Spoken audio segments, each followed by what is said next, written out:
Hi, my name is Peter Hodson. I have 20 years background experience in the supplier community.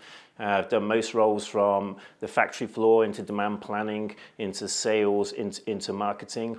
And at the end of that 20 years, which I spent in the UK retail environment, I then moved to the United States and set up Rock Solid Retail.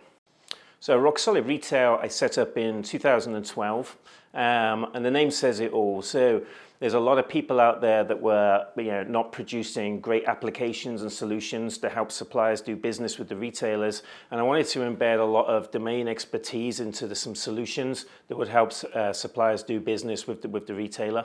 And rather than employ IT programmers, I wanted to employ people that had that domain knowledge and expertise. So we set up in 2012, and since then we've grown in our Bentonville-based office. We're currently operating in 13 countries internationally with a number of retailers, and we're supporting over 300 suppliers. Okay, so deductions are money that a retailer will take off the invoice, and there can be many different reasons for that. So there could be pricing issues, so where you've invoiced at a particular price and the retailer is expecting it to come in at another price.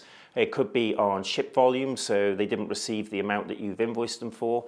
So there can be 50, 60, 70 different reason codes. So it's a pretty complex area, and the sheer volume of deductions can be pretty high.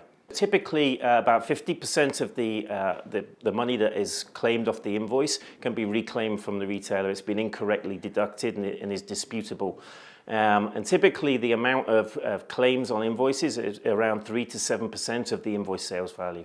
So there's a couple of reasons. So one of the main reasons is the sheer volume of deductions. So a large supplier can have up to 500,000 individual item and claim combinations to validate every quarter. We've done some time study analysis on that. It would take a team of maybe 20, 25 people to manually go through and check all that information.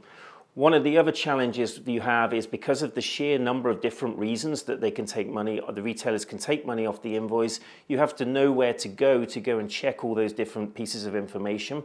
And just gathering that information together and having that knowledge is also challenging. Reclaiming deductions for smaller suppliers, typically that's a much more manual process than for larger suppliers. So it varies retailer by retailer, but typically a smaller supplier has to go into each item and each claim type combination and has to submit evidence, for example, of proof of delivery. So if it was a build not shipped, they would have to attach a bill of lading to show that proof of that delivery.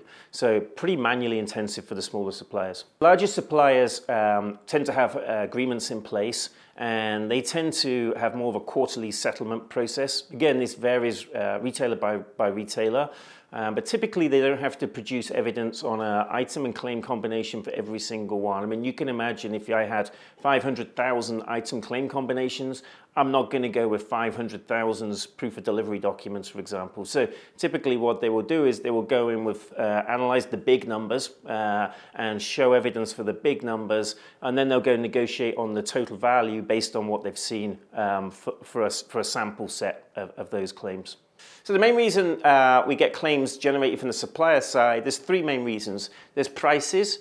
Price points being set up incorrectly on the supplier side. There's case packs being set up incorrectly, and there's late shipments. Let me just explain those three for you. So the price points would be internally they've communicated the wrong price point that's going to appear on the invoice at the wrong date, and then it doesn't match what the retailer is expecting to pay for it, so they'll get a claim generated because of that. On the case pack side, if the item is set up incorrectly, then it might be set up, for example, in eaches, and it should be set up in cases. So when it's received, and they're checking it in, they're comparing eaches versus cases, and they generate a claim for the delta between those two numbers. And then the final reason that we see that's pretty common is late shipments. So that would be a double whammy for the supplier. A lot of retailers will charge once for the late shipment, but then secondly, if they haven't received the order on time, they'll assume it's not coming, so they'll put a claim in for the whole order not being received. The main reasons for claims being generated on the retailer side are pretty similar to the supplier side. So again, the late shipments that come in, very often they'll go and say they haven't received the order. Sometimes they will scan in, for example, a pallet code instead of a case code when they're checking it in, so they have the wrong quantity coming in. So it's order receipt information that's been incorrectly logged. They also have pricing issues. So again, similar to the supplier side, where the supplier might have the pricing incorrectly, the retailer might have it set incorrectly on their system as well. The ideal scenario is to prevent deductions happening in the first place. So to do that, what you need is visibility of some of the key data facts, and you need to have those trended over time. So a couple of examples there might be, which items am I having perennial problems with? Which are the items which keep coming up with the same issues time and time again? I mean, that might, for example, indicate that I have some kind of item setup issue that I can then go and perform some preventative action to stop that happening again. Which distribution centers am I having my biggest claims against? Which claim codes are those against? Which distribution centers are we having the shipping handling issues with? And then I can go and dig into that and see if there's anything specific about the way we're shipping to that distribution center. The issue that we have here is most suppliers are spending their time validating the claims, and they don't have access to the data points trended over time to be able to do the preventative actions. That all of the time is taken up on researching the claims and checking whether they're valid, and they're in this reactive mode and not a proactive mode.